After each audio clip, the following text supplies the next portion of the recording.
I'm Randy Schrader. Let's discuss what gets me here, and then let's discuss what might get you here. In 1990, I became a distributor in this remarkable industry, network marketing. In this discussion, we'll be describing the evolution of this industry from way before I got involved up until this day. We'll also discuss what specifically it is might cause you to get involved in the industry, but my own evolution here is a part of this discussion.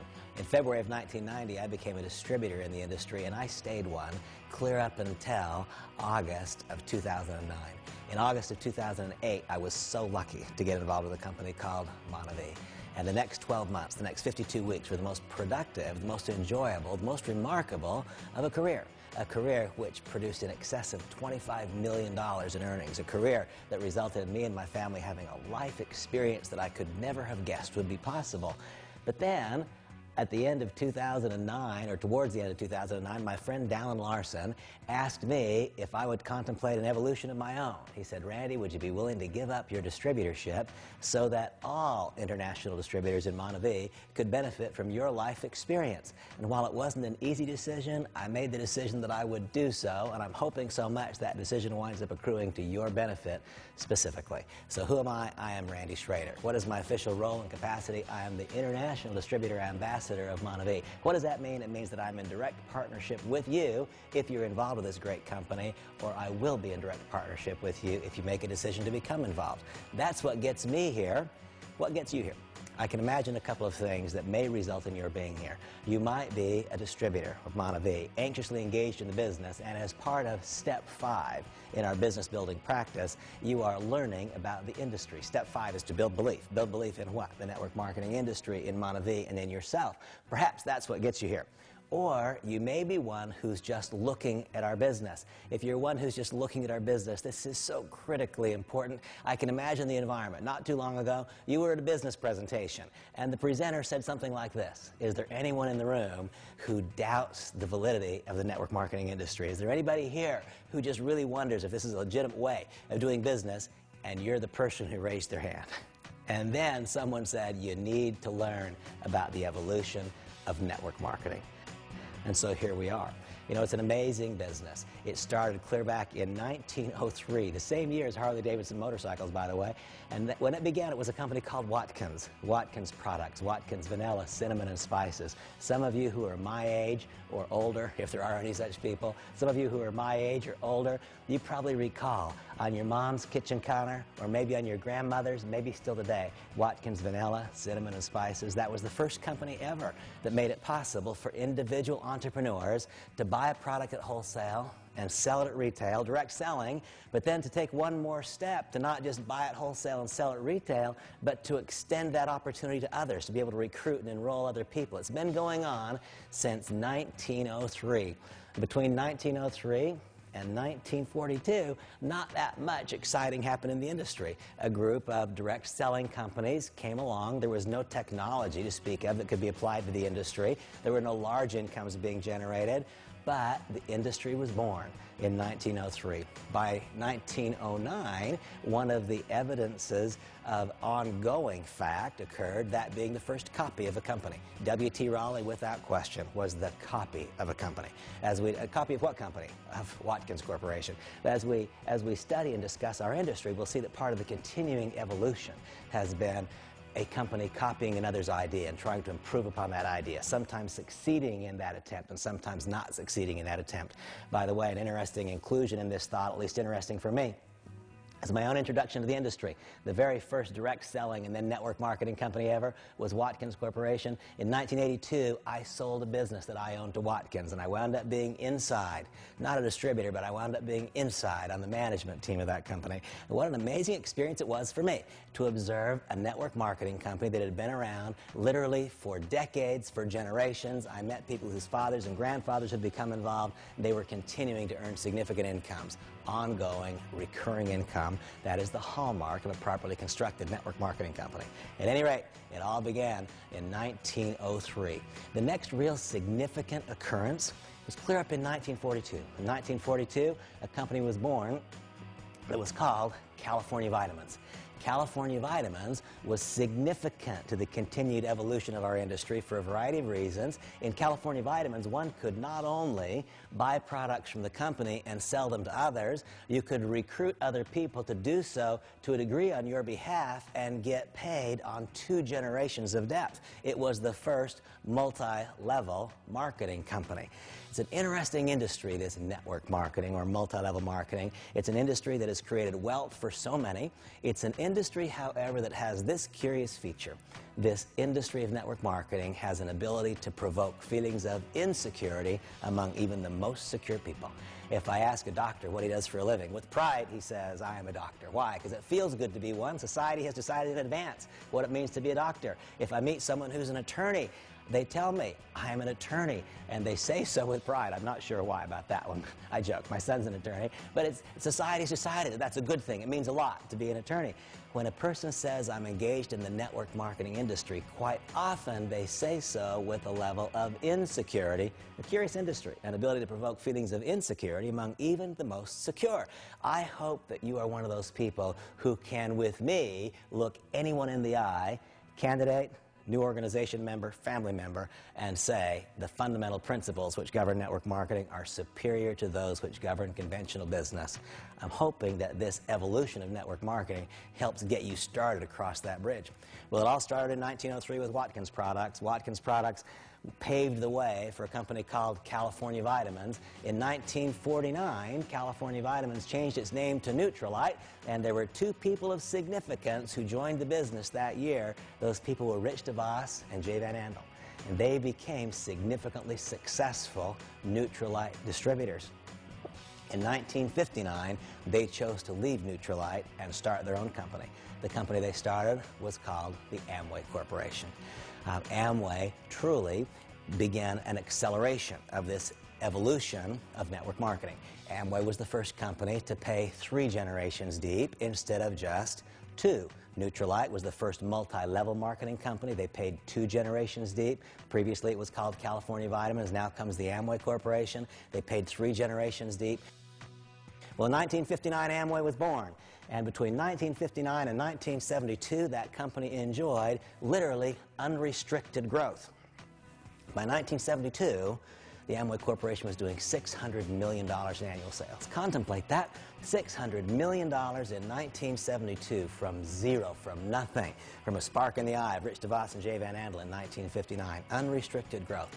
$600 million is a lot of volume. That's a lot of business, a lot of wealth being created, a lot of money being earned for both owners and for distributors.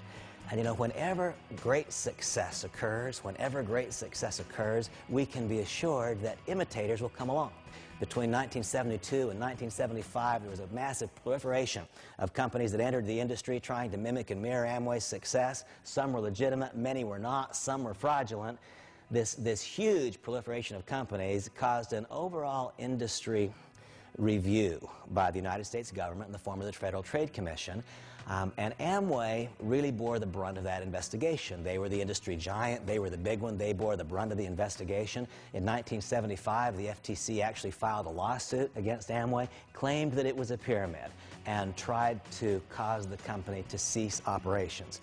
Now, there's a critically important lesson, because between 1975 and 1979, that litigation continued. And most would have argued, most, I believe, of the outside observers believed in 1975, when the United States government claimed that Amway was a pyramid, when that statement was made, I think most believed the company would fail, that it would go out of business. It didn't happen. In fact, the company stayed about the same size.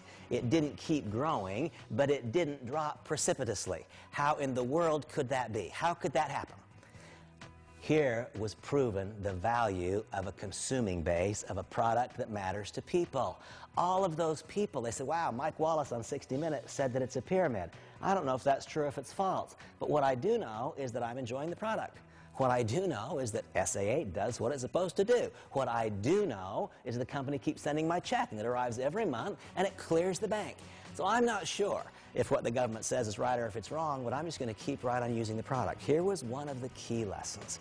if the whole consumption pattern, if the whole business model is based upon the consumption of a physical, tangible, consumable product that matters to people, then in the event that there's some external event which stops recruiting productivity, the business model will survive. It will be based upon the consumption of a product. Now, that was proven by Amway. It was ultimately forced into existence in the Amway ruling. Between 1975 and 1979, there was great consternation about what would be the ultimate outcome, what would be the ultimate result of this query, this investigation of the network marketing industry. The ultimate result was found in 1979 with what has long since been known as the Amway ruling. It is FTC 93-618. That is called the Amway ruling. The verbiage in the Amway ruling is absolutely beautiful. It states that Amway is not a pyramid and that multi-level marketing is a legitimate method of moving products to end-line users, and it clearly identifies the playing field. In the Amway ruling, the playing field is articulated well, and articulated clearly. Any of you who want to really understand the playing field of network marketing, I encourage you to review the Amway ruling. There you will find a set of boundaries. If you can imagine a football field, what does a football field have? It has borders on both sides. It has an end zone. It has hash marks. It has a 50-yard line. That's the same way that the Amway ruling works for the network marketing industry. It identifies that which is clearly inside the rules. And you might question, well, why, if there's now this well-identified series of boundaries, do companies still get called into question? My own experience in the industry, in 1990, I was involved with a company called Nu Skin, and the company was sued by the Federal Trade Commission, claimed it was an illegal pyramid. The company survived that query. Why did it survive? Because the litigation showed that the company was inside the rules, inside the boundaries that were established by the Amway ruling. What makes that field of legitimacy boundaries? Well, first of all, the company must have a physical, consumable, tangible product or identifiable service. It cannot just be a dollar chasing a dollar. That's one of the parameters of the Amway ruling. There must actually be the delivery of a product, or there must actually be the delivery of a quantifiable service. What's another parameter of the Amway ruling? That if I am your upline meaning that I got involved in the system before you did, it must be technically possible for someone downline to earn more money than someone upline. Well, in our company, that's a pretty beautiful thing, because the very first distributor in our company is a great leader. His name is Scott Olson. Scott is a Royal Black Diamond, I think, right now, does extremely well financially. But you know what? Not one, not two, but 3 or 4 generations below him is a gentleman named Brig Hart. Way down there, 3 or 4 generations. And you know what? Brig is the top income earner in the company. What does the Amway ruling say? The Amway ruling says that someone downline must be able to earn more than someone upline. Now, those are very, very visible examples in our company, but it makes it so easy to prove that this company falls within that particular guideline of the Amway ruling. There's something else called the 70% rule. What's a 70% rule state? The 70% rule says that if you bought products last month, 70% of them should be gone before you place another order. In other words, you shouldn't be stockpiling products. You shouldn't be buying products because the compensation plan says to. The 70% rule says that if last month you bought $100 worth of products, you should have no more than $30 worth still on hand if you're placing another order. That's the 70% rule. There's another rule. That rule is the 10 customer rule. It means that there should be 10 people in your business who are consuming the product purely for the sake of the product, not because of the business methodology. That's the 10 customer rule. Well, see, these are all part of that Amway ruling. And one can gather that information by reviewing the actual file. And once again, what is it? It is 93 FTC-618. That is the Amway ruling, rendered in 1979. And now there was this huge backlog, this enormous backlog, because between 75 and 79, there was a great big question mark. Is network marketing, is multi-level marketing going to survive? Is it a legitimate way of moving products to end-line users? Can this be a secondary income stream for me and my family? Can it be a primary income replacement for me and my family? A lot of people watching and wondering. Now comes the Amway ruling in 1979. Network marketing, multi-level marketing is a legitimate means of moving products to end-line users. Multi-level marketing is not a pyramid. It's an effective way to generate income. The rules are established, and I've described a few of the rules, of the borders. I also love, by the way, some of the verbiage, because one of the periodic commentaries I'll hear was, well, aren't we going to run out of people? And I absolutely love the judge's verbiage on how and why one will never run out of people. Now, I've, of course, lived that. I've been in the industry for 20 years and produced enormous incomes for a long time. I've never run out of anyone to talk to. In fact, there's another whole generation of people now. The children of some of those who joined me in the business 20 years ago are today legitimate, valid prospects. But the Amway ruling is an absolute thing of beauty. Those of you who seek to become professionals in this industry, I would encourage you to have at least a basic cursory working knowledge.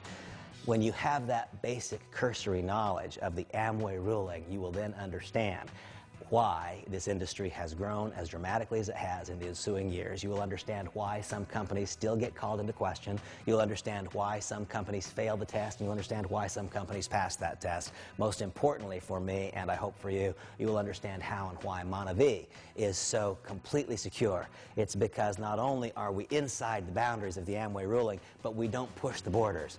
My opinion is that Monavie finds itself between the 45-yard lines and inside the hash lines, well in the center of what is appropriate and acceptable in this business, a standard and a model to which other companies in the industry could and I believe should aspire.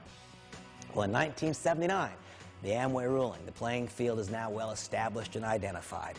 The next 3 years, there was an absolute floodgate that was opened. Between 1979 and 1982, 2 million people in the USA alone entered the network marketing industry. 2 million people. And between that time of 1979 and 1982, the die was cast because the incomes became so large. Now the industry was assured. The success, the long-term viability of the industry was assured because now there was proven legal legitimacy. And as a result of the remarkable escalation in incomes earned by leadership of some companies between 79 and 82, now people who had significant positive alternatives began to look to the network marketing industry as a primary source of income as opposed to merely a secondary source of income. By the time 1982, 83, 84 arrived, some of the industry standards were born.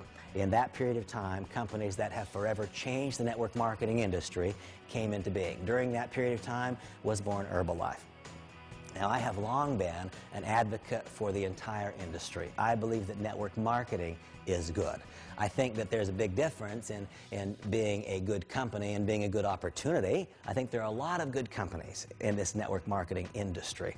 I think there's another difference in being a good company, a good opportunity, and another difference in being a good opportunity and an opportunity to create wealth. There are a lot of intricacies that come together to make this all possible, but I will always be grateful to Herbalife. I will always be grateful to Mark Hughes for the values that he added to the industry. Herbalife was the first company in the aftermath of Amway, the first company after Amway's first dramatic success to have what I call breakthrough volume experiences and to sustain that volume. We're going to come back around in a few moments. We're going to talk about multiple S-curves. And when we talk about multiple S-curves, we'll talk about Amway, and we'll talk about Herbalife, and we'll talk about Nu Skin. That'll be important as one understands the dynamics of timing in our industry. In that time framework between 1982 and 1984 was born a company called Nu Skin. What was Nu Skin's primary contribution to the industry? Nu Skin was, in my view, critically important because Nu Skin was the first company to truly recognize that leadership in this industry is scarce. In fact, let me just say that leadership is scarce, period. How a compensation plan reacts to that dilemma is of critical importance. You see, Amway was the first really large network marketing company. They paid 3 tiers of leadership. I could enroll you, you could enroll one more person. We would have 3 tiers of leadership, and that would be the level of payout. Quite frequently, one has to search deeper than the first or the second or the third generation to find real leadership. Remember the illustration that I gave you of our company, Monavie. Scott Olson's the very first distributor. He's a Royal Black Diamond. He and Sue are remarkably successful. But you know, it goes from Scott Olson to several other people before finally Brig and Lita Hart emerged. And each of those other people are great people who have had great values to the business, but Brig and Lita added a separate, unique value.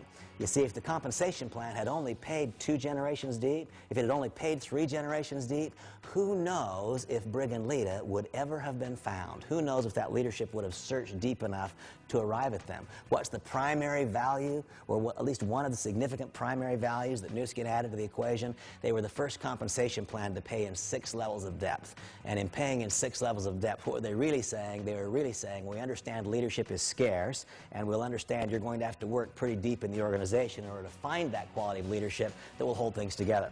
What's another tremendous value that Nu Skin added? Nu Skin became a publicly traded company. And not just a publicly traded company, but Nu Skin became a publicly traded company traded on the New York Stock Exchange that has been followed by some of the largest and finest firms on Wall Street. That changed our business. When people were critical or cautionary of the industry, it helped advance my career. When I could say, well, let's find out what Merrill Lynch thinks. Let's just see what Merrill Lynch thinks, because we can review their comments about the network marketing industry as we study Nu Skin. Let's just find out what Goldman Sachs thinks. Let's find out what the various financial firms on Wall Street think. You see, the decision of Wall Street to embrace the network marketing industry, we as an industry owe that in some measure to Nu Skin. They were the first, one of the very first companies at least, to gain the widespread buy-in of Wall Street. When Wall Street said yes, then it started to look silly for us individuals to say no, didn't it? I mean, if Merrill Lynch says yes, who are you to say no? When I meet a person and say, well, Randy, I don't know about the network marketing industry, I say, well, Merrill Lynch does. They like it. They underwrite companies in the industry. They follow companies. They make positive stock recommendations for companies in the industry. Specifically, here's one Nu Skin. At times in its existence, Herbalife has likewise been a publicly traded company. That further accelerated, I believe, this evolution of network marketing. Well, there are more things that we've learned. Remember I said a few moments ago that we would talk about these multiple S-curves. What do I mean by that? Well, imagine an X and a Y-axis. Imagine an X and a Y-axis. All companies start on the bottom left-hand corner of the graph. Sadly, most companies finish on the bottom left-hand corner. They don't get off the ground floor. But here's the way that it goes.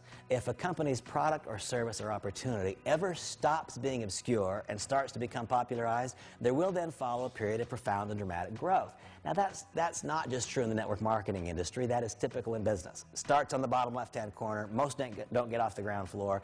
If the company's product, service, opportunity ever stops being obscure, starts to become popularized, there will follow a period of growth. And then if you shoot an arrow into the sky, it can only go so high, and it will then either stabilize at this new higher level, hence the S-curve.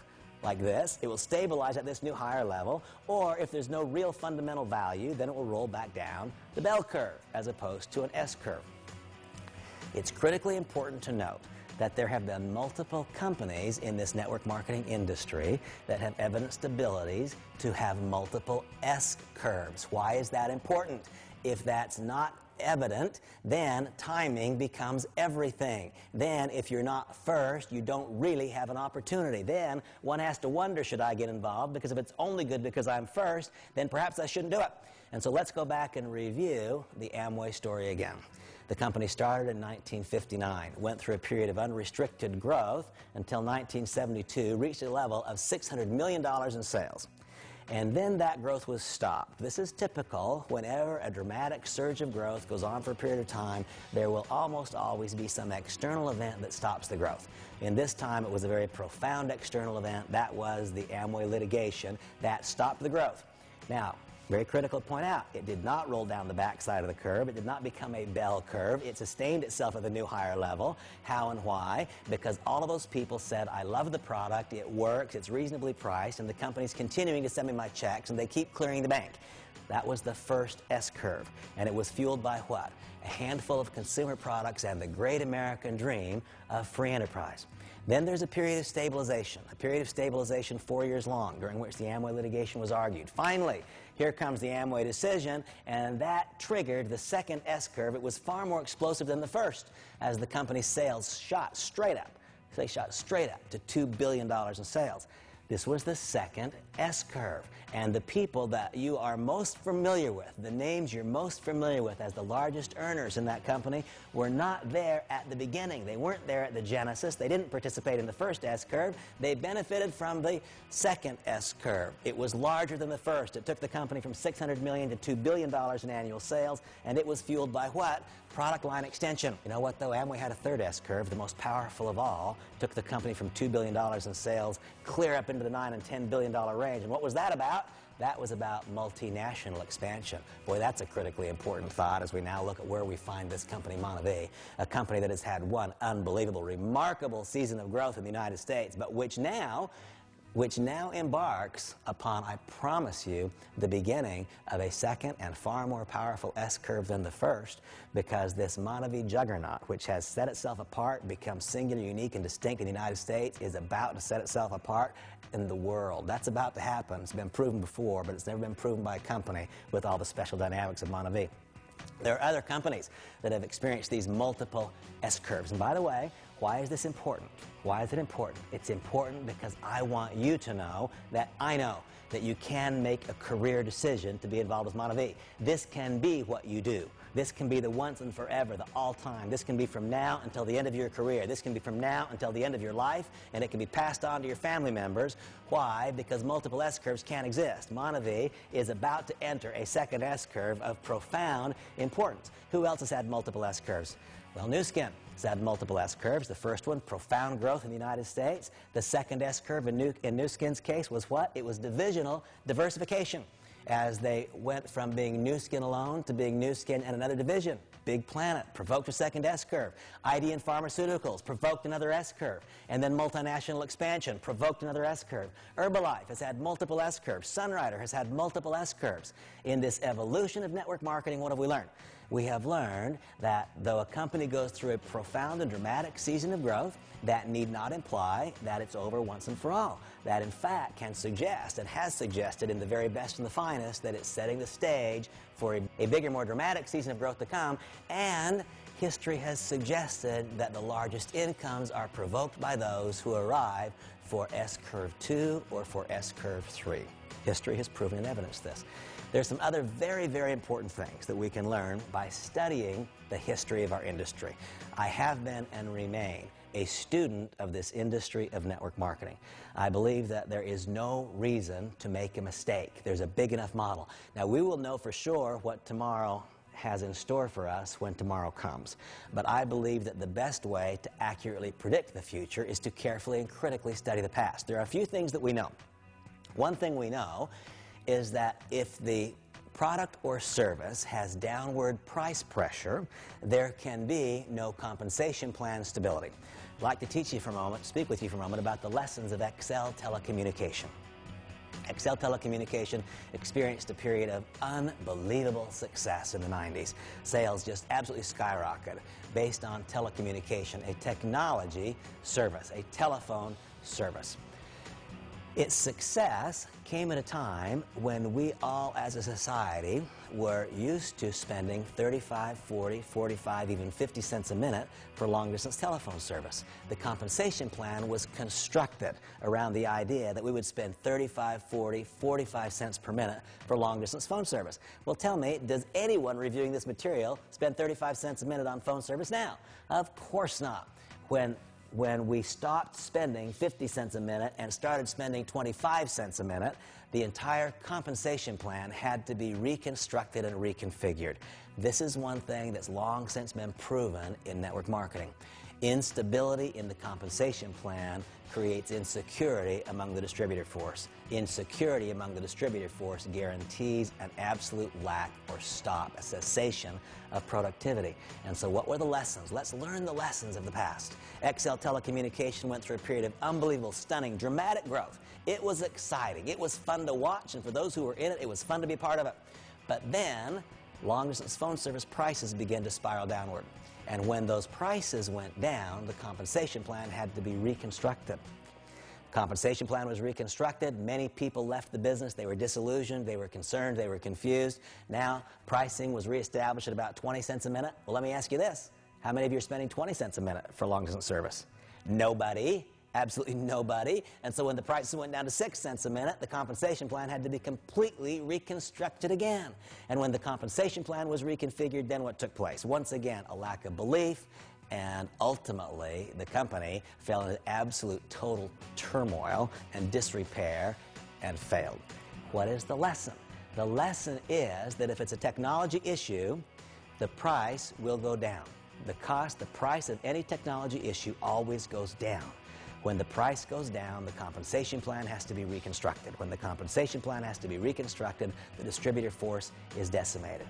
You know, sometimes the lessons seem so hard to learn. I have a friend named Alex. Alex launched a company. He was involved in XL telecommunication. He launched a company. He called me, tried to get me involved with it. Said, Randy, we're going to sell music downloads, and we're going to do it through network marketing or multi-level marketing. I said, Alex, don't do it.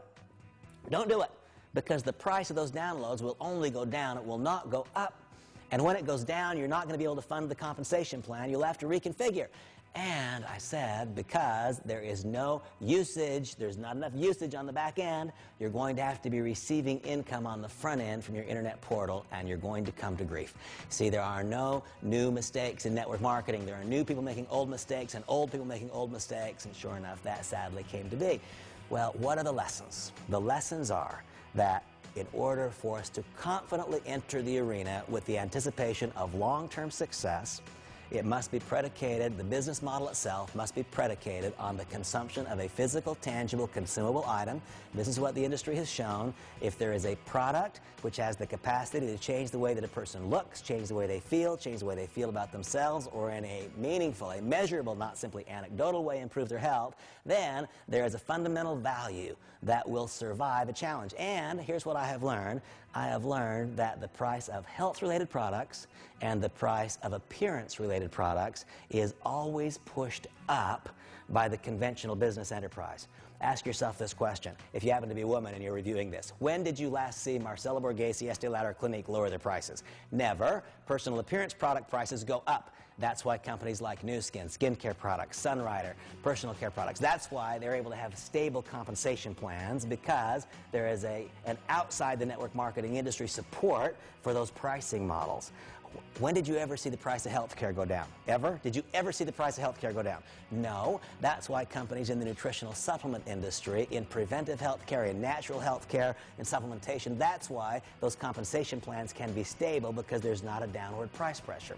Well, I guess my message here is that there is a long past. There's a history. We can learn from it. We can then look at that history. We can apply the entire history to Monavie. And we can then also take into consideration Monavie's experience during its first 4 years, and we can arrive at a considered, well-thought-out conclusion that there is something special here.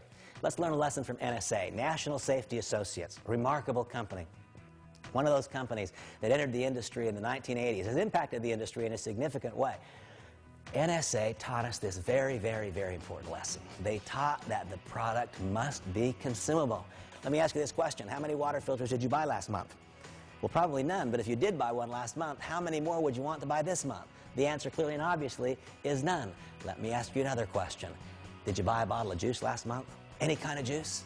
Did you drink it? Is it all gone? Would it make sense then to buy another one because the first one's gone? That's the way that our business model works. If the first one's all gone, then it's logical and natural and it seems appropriate to buy another. It's not about the compensation plan, it's because the first one is all gone. The more highly consumable a product, the more perfect it is for the network marketing industry.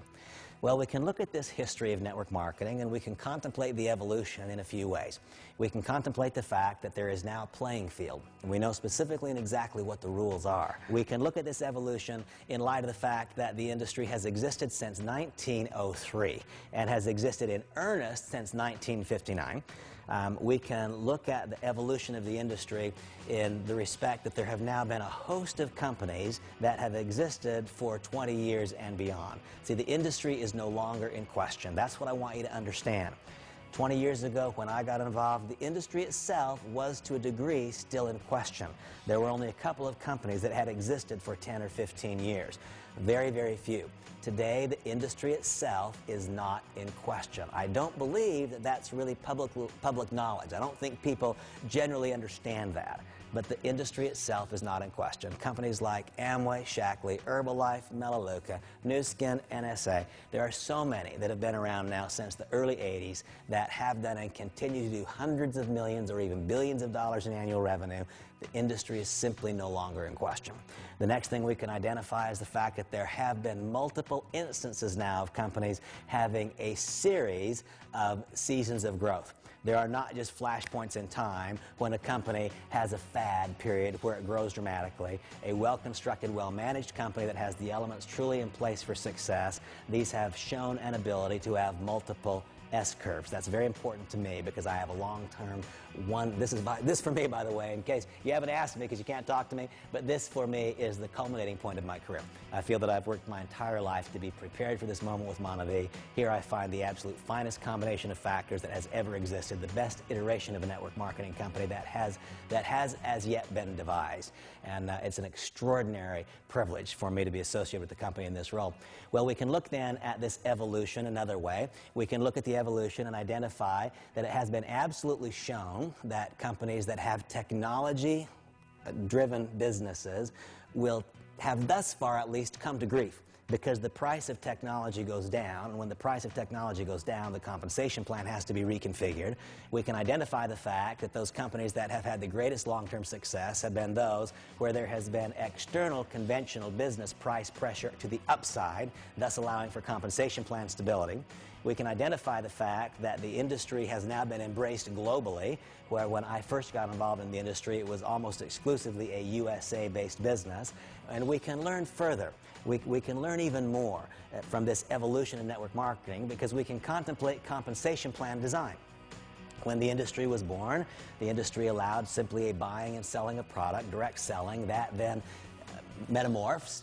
Metamorphosis took place, and the industry then became a multi-level marketing industry, first with a 2-level payout, and then 3, and then with new skin it became 6.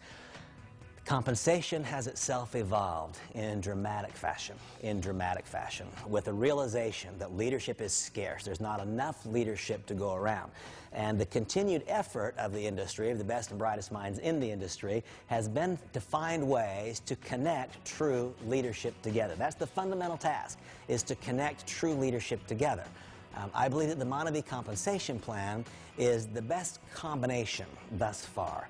There are intricacies in the Monavie compensation plan that make that combination of outcomes more readily available than what I think is generally available in the industry. Well, as I've stated so many times, I am an advocate for the entire network marketing industry. And I am absolutely convinced that within the industry there are a host of good companies. And I am convinced that there are so many people whose lives can be blessed by finding homes in a variety of companies in the industry. But I do believe that there is a standalone, single, unique, very best place. And I think that standalone, unique, very best place is Monavie. Why? Because Monavie meets the test of the evolution. Meets the test of the evolution in the following ways. The product is not just a great product for consumption. The product is a perfect product for our industry. Why? Because so many people, such a large preponderance of people enjoy it. My simple invitation to you is consume a bottle. Just drink a bottle. And after you drink the first bottle, if you don't want a second, for heaven's sakes, don't do our business. But after you drink the first bottle, if you want the second, you just proved our business. That's the first reason the Monavie product passes the test of this evolution of network marketing. It's because so many people enjoy it. Second is because it is so highly, highly consumable. It is so easy to understand. I don't have to teach anybody how to drink juice. Everyone seems to understand it. The evolution of the industry has further shown that the more complicated the product, the less likelihood there is of success. If one needs to explain all the reasons that the product is great, you know what? It's a hard business. If one needs to convince one to consume it because the consuming experience itself is not positive, it's a very hard business. But if when you have your first glass of juice, you want the second, boy, that went a long ways. I believe that Monavie passes this test when one studies the evolution from a product standpoint. And in fact, my belief of that is evidenced by the success that has already occurred. You know, what has already happened shows that. It's not, it takes no brilliance to see that Monavie has passed that test from a product standpoint. The second place where Monavie measures up well against this evolution of the industry is in management. They're trying to marry true entrepreneurship with professional management is extraordinarily difficult. And I will tell you that Dallin Larson, Randy Larson, and Henry Marsh have done an absolutely brilliant job in the assembly of this group of professionals who operate and manage Monavie domestically and globally. They have done an absolutely beautiful job of marrying entrepreneurship and professionalism. One of the evidences of this, if one studies the past of the industry, one thing that becomes crystal clear is that this marriage of entrepreneurship and professionalism is difficult. It's a hard marriage to make. It's a hard marriage to have survive, and I love the chemistry at Monavie. If one looks at the history of this industry, one can identify with clarity the fact that Monavie now finds itself poised to begin a second explosive S-curve. I believe that there is an air of inevitability about Monavie. What the company has done domestically has caused people literally all over the world to say, what about Monavie? What about Monavie? What about Monavie? Literally all over the world, people are clamoring for this company. As we speak, literally today as we speak, as the industry has gone through an evolution, Monavie is going through an evolution. It will become a stunningly successful multinational network marketing company. The only component that is yet missing is local leadership. Therein lies your opportunity and mine to find, to create, to become that leadership. I believe that the Monavie compensation plan fully harvests the value of all of the knowledge that has been gained over the last 50-plus years in this industry. I believe it fully harvests the value, takes the full use, takes the full measure of currently available technology, and more correctly provokes activity and behavior and distributes income than that which is available elsewhere. I guess you can see where I stand. I believe that the industry of network marketing is absolutely a thing of beauty, and I believe that your life can be blessed by being in it. I think that your decision to get involved in Monavie would be a beautiful decision. It would be a correct decision, and I so strongly, personally encourage you to make that decision. Now let's go back and contemplate what gets us here. I get here as a continuing evolution of my own career. I'm hoping so much that you're ready for your own career to evolve just a little bit. Perhaps it needs to evolve a lot. This is a magic moment if you choose to make it so for you. And then what gets you here at the very outset? Well, either you're involved in step 5. Step 5 being what? Step 5 being to build belief in the network marketing industry. I want you to know that I believe, in my heart of hearts, in the center of my being, that the fundamental principles which govern network marketing are superior to those principles which govern conventional business. I further believe that Monavie is the absolute finest iteration of those principles. If you are here to build your own belief, I congratulate you, I commend you, and I look forward to our association. I look forward to being with you in person as opposed to simply on this DVD. And if you are one who was in the audience when the presenter said, is there someone here who is insecure about this industry? I hope so much that I've been able to address some concern that you may have felt. I hope so much that any identifiable concern you had has been overcome, and I hope that maybe some unquantifiable concerns have been addressed. The fundamental principles which govern network marketing are superior to those which govern conventional business.